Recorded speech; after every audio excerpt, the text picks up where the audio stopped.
Hi, this is the voice of Heidie Calero with another interesting economic capsule, a topic that really impacts not only the US, but certainly it's going to impact Puerto Rico.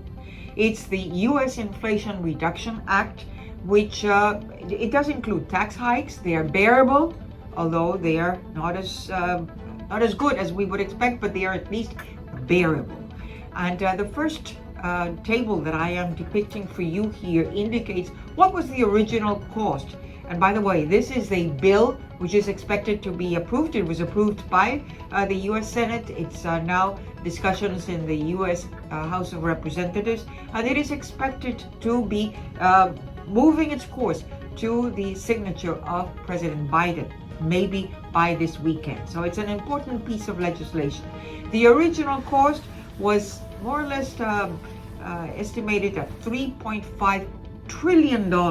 That's so many zeros, I don't even want to count them. Well, now the original cost is estimated at $700 billion. So at least it's only like 12 zeros to the right. So definitely a significant, and that is important because inflation would be fueled even further if there is more of an increase in monetary policy because of all these incentives. But this piece of legislation has tax hikes, which is going to really reduce, or at least it's estimated that it would reduce the federal deficit and the debt that the US has, which is in the $1 trillion. What are some of these items? Well, it's the tax rate, which was proposed to be increased to 39.6% on average. Well, it stayed the same at about 20%, as you see there under the column included. And it would eliminate the step-up basis at death when people die. Well, that was it stayed. It was going to be eliminated. Well, it's not eliminated. It just stayed. It was going to raise the regular corporate tax from 21%, which is currently, to 28%. Well, it stayed the same. It established a minimum tax on book profits for companies that have $1 billion in profits. That's a lot of zeros next to that zero, that decimal point. So that's going to be a 15%, and this is different from the international 15% that they want to establish with the OECD and the 20 Gs, the 20 Gs countries. That is a discussion that has not yet progressed. This is different. It's coincides with the same minimum GILTI tax of 15% in all US companies worldwide. Well, that is different from this 15%, which is going to be on book profits of US companies. More enforcement or more monies for the IRS to enforce all the penalties, the auditing of all these tax returns.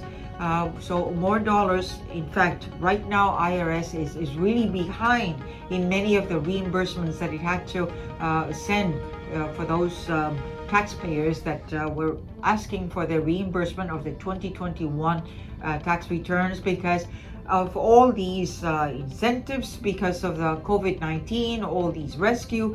It's been overwhelmed. But anyway, they're moving along, and now they will have more money for that.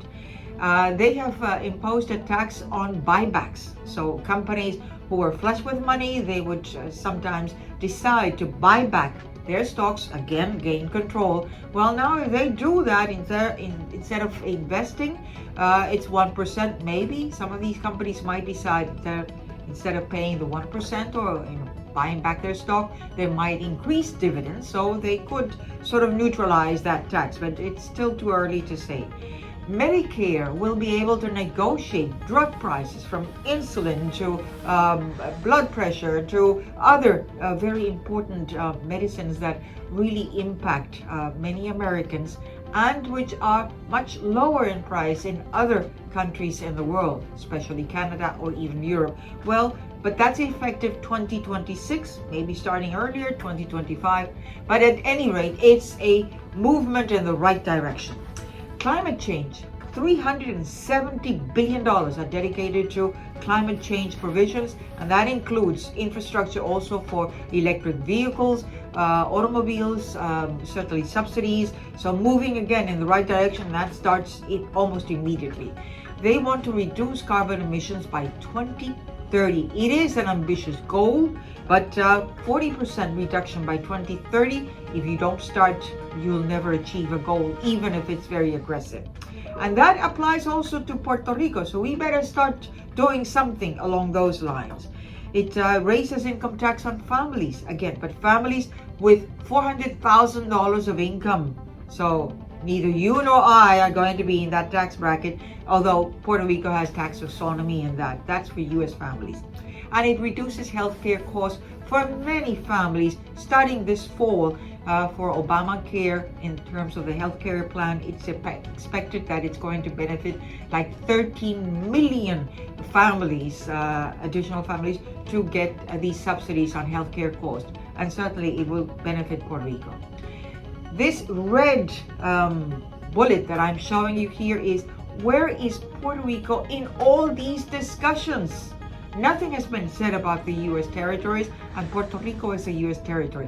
We have heard nothing from the governor of Puerto Rico. We have heard nothing from the Secretary of Economic Development. We have heard nothing from the President of the House of Representatives here, or even from the Senate. They are only talking, or at least the House of Representatives, the President has been talking about the labor reform, which he's hoping that it's going to overturn the decision of the Promesa Board, which says no, that bill is not going to be approved or is not going to come into effect. We are not saying yes to that bill. So where is all Puerto Rico in all these discussions, especially in light of this first graph that I'm depicting for you? These are the projections of GNP real growth in Puerto Rico for 2022, which just finished June 30th. We're now in August for 2022. That's part of our fiscal year, which starts July 1st.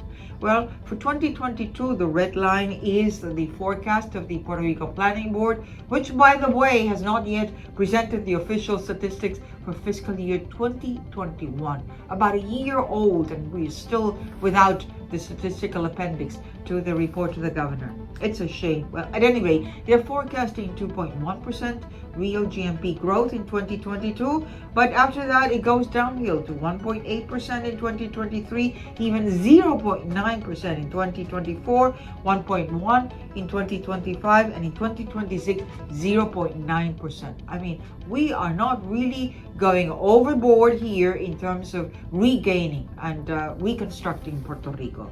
Promesa Board, that's their forecast for 2022, slightly higher than for the Puerto Rico Planning Board. This is the blue line, 2.6. But notice what they are forecasting for 2023. It goes downhill to 0.9%, not even 1% real growth. And in 2024, it's in negative territory, negative 0.7%.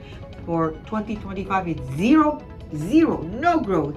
And in 2026, it's almost zero, 0.3%. That is the outlook that we have for Puerto Rico, and we're not even discussing any of this thing in terms of incorporating, be it in the CHIPS Act or in this Inflation Reduction Act. Where is Puerto Rico? Wake up, people. And then the last graph that I'm depicting for you is some recovery in terms of jobs. The blue line is the housing survey published by the Department of Labor, and the red line is the establishment survey. And what we are comparing is whether after 2019 we had COVID, have we recovered? And yes, we have recovered. But notice that most of the gains, almost 70% of those job gains of almost 42,000 jobs June 2022 compared with 2019, 70% or 68% is in services. Services, it's typically difficult in terms of measuring productivity and their contribution to GNP. So overall, it's not very auspicious, the outlook for Puerto Rico. We need Puerto Rico to really focus on economic growth, focus on these policies that will be impacting us. Where are we in this discussion of these topics? Where is Puerto Rico? Don't forget, those of you who like our capsules, to give us a like, and those of you who like them for the first time, to subscribe to the Voice of Heidie Calero. We record these podcasts every Thursday. And remember, the economy is all of us. This is part of the brand of Puerto Rico Economic Pulse, a service of Heidie Calero Consulting Group. Until next time, thank you.